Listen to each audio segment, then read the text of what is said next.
हे तारपा आमचं जे आता समोरा देवासाठी देव कोणचंही कार्य असेल, गणपतीचं असेल, दुर्गादेवीचं असेल, कोणतेही वाद्य हे वाद्य सुवासाने वाजतं. वारा येतो तेव्हा झाड येतं, तसा त्याला सुवास दिला काय ते वाजतं. नर आणि मादी आहे, स्त्री पुरुष असं हे बनवलेलं आहे. हे माडाचं पात आहे आणि 2 बांबू आहे, बाई आणि पुरुष, आणि त्याला दुधी जोडलेले आहे. यांना दोन्ही आपल्या जसा शरीराला सुवास तेवढा त्याला श्वास घालायचा. आमचा हे नवशा पिंजोबा पहिलं वाजवायचा, आजोबा धाकल्या वाजवायच्या, धाकल्याचा मुलगा लाडक्या वाजवायच्या, लाडक्याचा मुलगा मी भिकल्या वाजवायच्या. हे वाद्य आमचे वंशावर हे देवाधर्मानं पारून पारे आहे.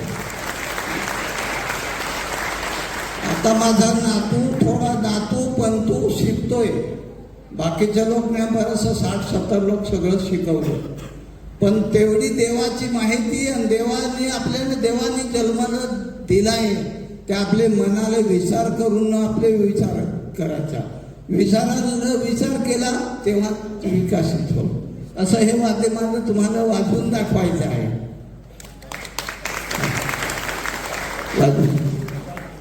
अजून एकच प्रश्न. हा ठीक आहे, वाजवा.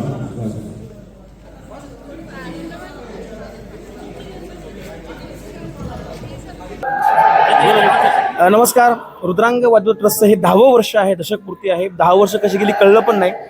तर मग या दशकपूर्तीच्या निमित्ताने आम्ही स्वतः कलाकार आहोत, बोलतशी ही कला आहे, त्यानुसार आम्ही कलेचा सन्मान करणं हे खूप चांगली गोष्ट आहे, मोठी गोष्ट आहे. त्यानुसार आम्ही भिकल्या झेंडा, पद्मश्री भिकल्या झेंड्यांचा आम्ही सत्कार इथं या ठिकाणी करतोय.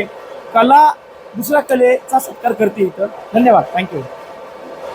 वाद्य पथकाचं कार्यक्रमाचं उद्घाटन या प्रसंगी होतंय. व्यासपीठावर अनेक मान्यवर उपस्थित आहेत.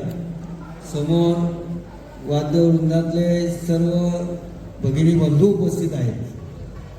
आज 135 वर्षाची भव्य आणि दिव्य परंपरा लाभलेला गणेशोत्सव पहिल्यांदी वेगवेगळ्या माध्यमातून ज्यावेळेस अतिशय पहिला सुरुवातीचा काळ होता त्यावेळेस कार्यकर्ते स्वतः मांडव घालायचे, सजावट करायचे आणि त्या 2 महिन्यात आपल्याला उत्सवाला असं लक्षात यायचं.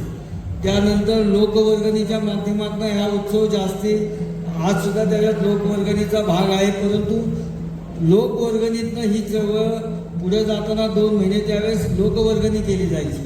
आणि आता वाद्य पथकाची उद्घाटनं झाली की गणेशोत्सवाला असं वाटतं प्रत्येक वेळेस टप्पा बदलत गेला, परंतु धर्म, संस्कृती, परंपरा हे जपण्याचं काम या गणेशोत्सव मंडळातील ज्या वेळेस बदलत गेलेल्या त्याच्यात आलेल्या संस्कृती